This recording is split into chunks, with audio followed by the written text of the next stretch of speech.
Hi friends, welcome back to Sakhi. Aditya, Anandi పూజ పూర్తి చేసుకుని ఇద్దరూ కార్లో బయలుదేరతారు. ఇంక మౌనంగా ఉన్న ఆదిత్యని చూసి, ఆదిత్యగారు ఏంటీ మాట్లాడటం లేదు అనుకుంటుంది ఆనంది. ఏంటో ఈరోజు అన్నీ ఎవరో ముందుగానే ప్లాన్ చేసినట్టు జరుగుతున్నాయి అంటాడు ఆదిత్య. ఈ మాట అన్నది మీరు నన్నే కదా? మీరు నాతో ఏం చెప్పిరు? వ్రతానికి రానని చెప్పిరు కదా అని ఆనంది అంటే, నువ్వు కూడా రాను అని చెప్పావు కదా అంటాడు ఆదిత్య. నేను రాను అనుకునే కదా మీరొచ్చారు ఉంటుంది ఆనంది. అవును, నువ్వు రావనుకునే వచ్చాను.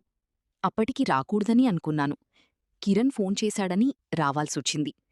నువ్వొచ్చావని గేట్ దగ్గరికి రావడానికంటే ముందు తెలుసుంటే నిన్ను అటునుంచి అటే వెళ్ళిపొమ్మనేవాణ్ణి అంటాడు. నేను కూడా లోపల్కొచ్చినంక మిమ్మల్ని చూసినా. రాకుండా ఆగిపోదామనుకున్నా. కాని అన్నయ్య మిమ్మల్ని నా గురించి గుచ్చి అడుగుతున్నారు కదా. మీరు సమాధానం చెప్పలేక ఇబ్బంది పడతా ఉంటే సమాధానంగా నేనొచ్చినా. నాకు అక్షింతలు వేసినప్పుడు గాని, నాతో కలిసి భోంచేసినప్పుడు గాని ఎందుకు మీరు ఒక్క మాట కూడా మాట్లాడలేదు అని ఆనంది అడుగుతుంది. అక్షింతలు నీలకేసి కొట్టమంటావా? లేదా అరిటాకు చింపి అందరి ముందు అల్లరి చెయ్యమంటావా? నాక్కూడా డీసెన్సీ ఉంది ఆనంది. ఎవరి ముందు ఎలా ప్రవర్తించాలో నాకు తెలుసు అని కారు ఆపి సీరియస్గా మాట్లాడతాడు ఆదిత్య. థాంక్స్ ఆదిత్యగారు, నాకు క్లారిటీ ఇచ్చినందుకు. పంతులుగారు ఏం చెప్పిండ్రో విన్నారు కదా. సత్యనారాయణస్వామి వ్రతం చేయించుకుంటే దంపతుల మధ్య దూరం, కలహాలు తగ్గుతాయంట అని ఆనంది చెప్తుంది.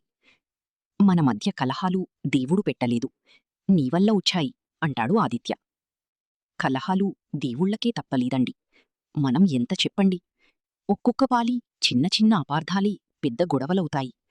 ఎవరో ఒకరు తగ్గి ముందుకెళ్తేనే బంధాలు నిలబడతాయి అని చెప్తుంది. ఏది పడితే అది చెప్పద్దు ఆనంది అంటాడు ఆదిత్య. ఏది పడితే అది చెప్పట్లే ఆదిత్యగారు. అయితే మీకొక కథ చెప్తా వినండి. శ్రీనివాసుడు, పద్మావతి ఓ పాలి మాట్లాడుకుంటూ ఉండగా ఆడొక స్వామిలోరు వచ్చిండంట. కాని శ్రీనివాసుడు గా స్వామిని చూడలే. నేను నీకోసం వస్తే నన్నీ చూడవా అని కుడికాలితో గుండెలమీద తన్నిందంట. కాని శ్రీనివాసుడు గా స్వామిని ఏమీ అనలేదు. నేనుండే స్థానాన్ని ఎవరో తన్ని గమ్మునుంటావా అని పద్మావతి అలిగి వెళ్ళిపోయిందంట. అప్పుడు శ్రీనివాసుడికి మస్తు కష్టాలొచ్చినాయి అని చెప్తూ ఉంటుంది ఆనంది. మరిన్ని అప్డేట్స్ కోసం ప్లీజ్ సబ్స్క్రైబ్ చేయండి. Thanks for watching.